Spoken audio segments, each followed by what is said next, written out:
Hi friends, मैं अश्विन। मुझे उम्मीद है आप सभी अच्छे होंगे। वर्ड ऑफ द डे इस सीरीज का ये सेशन नंबर 272 है और आज की हमारी चॉइस है वर्ड एनफोर्स। आइए आगे की स्लाइड्स में इसी वर्ड एनफोर्स को डिटेल में स्टडी करते हैं। सर, एनफोर्स इस वर्ड का मीनिंग है, पहली बात तो ये पार्ट ऑफ स्पीच में एक वर्ब है और इसका मीनिंग है टू एंश्योर ऑब्जर्वेंस ऑफ और obedience to a law, decision, etc.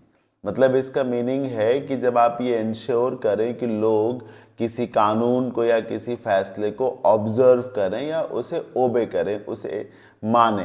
Right? Enforce का मतलब है बेसिकली किसी लॉ को, किसी डिसीजन को दूसरों पर अप्लाई करना, उन पे इम्प्लीमेंट करना, चाहे उनका मन हो और चाहे उनका मन ना हो। राइट? ध्यान से देखिए, एनफोर्स में आपको फोर्स दिख रहा है। फोर्स मतलब बल। तो बल पूर्वक जब आप किसी से कोई काम करवाएं, बल पूर्वक जब आप किसी को बोलें कि आपको इस रूल को फॉलो ही करना होगा। राइट? यहां मैं ये क्लियर करना चाहूंगा कि ऐसा नहीं है कि एनफोर्स एक नेगेटिव वर्ड है।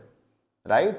हाँ, बेसिकली स्टेट जिन लॉज को डिज़ाइन करता है, जिन कानूनों को बनाता है, स्टेट की एजेंसीज जैसे कि पुलिस हो गई, तो वो ये इंश्योर करती है कि जो आम पब्लिक है, जो कॉमन सिटीजन्स हैं, वो इन रूल्स को, इन डायरेक्शंस को फॉलो करें। यानी कि वो ये इंश्योर करती है कि इन रूल्स को एनफोर्स किया जाए लोगों के ऊपर। राइट? तो जब ओबीडियंस टू लॉ को इंश्योर किया जाए, उसी को हम कहते हैं एनफोर्स करना।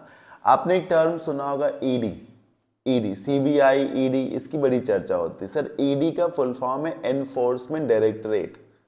एनफोर्समेंट डायरेक्टरेट, इसी को बड़ा कर दीजिए। ईडी क्या करती है? क्या ईडी किसी लॉ को बनाती है? क्या ईडी का ये काम है कि वो कानून बनाए? नहीं, कानून तो कैबिनेट बनाती है, पार्लियामेंट बनाता है।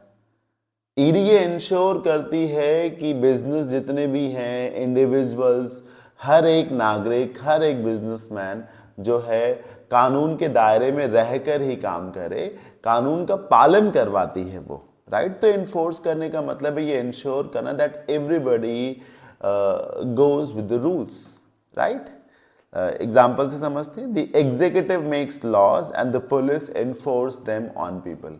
क्या है कि जो विधायिका है वो कानून बनाती है और जो पुलिस है या फिर जो ब्यूरोक्रेसी है वो ये इंश्योर करती है कि लोग इन कानूनों को माने, यानी कि वो इन कानूनों को लोगों पर एनफोर्स करती है। Number 2, amid rights. राइट्स का मतलब है दंगे। दंगों के बीच में the state government enforced curfew to control the situation. दंगे हो गए, दंगों के बीच में राज्य सरकार ने कर्फ्यू लगा दिया, कर्फ्यू इन्फोर्स कर दिया लोगों के ऊपर, ताकि वो सिचुएशन को कंट्रोल कर सके।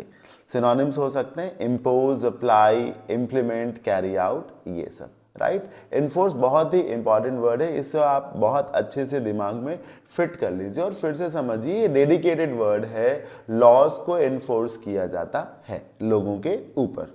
मुझे उम्मीद है ये वर्ड आप सभी को जरूर समझ में आ गया होगा। वीडियो अच्छा लगा हो तो इसे लाइक करें और चैनल पे नए हो तो प्लीज़ इसे सब्सक्राइब भी करें। और आगे की वीडियोस के लिए हमारे Telegram channel Ashwin classes Lucknow को ज्वाइन कर लें और SSC, bank, NDA, CDS, high court, supreme court, state exams, CSAT, state services, इन सब की इंग्लिश, ग्रामर, वोकैब, कॉम्प्रिहेंशन, ये सब पढ़ने के लिए आप हमारे एप्लीकेशन अश्विन क्लासेस लखनऊ को प्ले स्टोर से डाउनलोड कर लें। आप अगर ऑफलाइन क्लासेस करना चाहते हैं तो मैं आलमबाग लखनऊ में फिनिक्स मॉल के पास पढ़ाता हूँ। ये कॉन्टैक्ट नंबर है। You are most welcome. आज के सेशन में इतना ही। Hope you enjoyed it. Thank you for watching.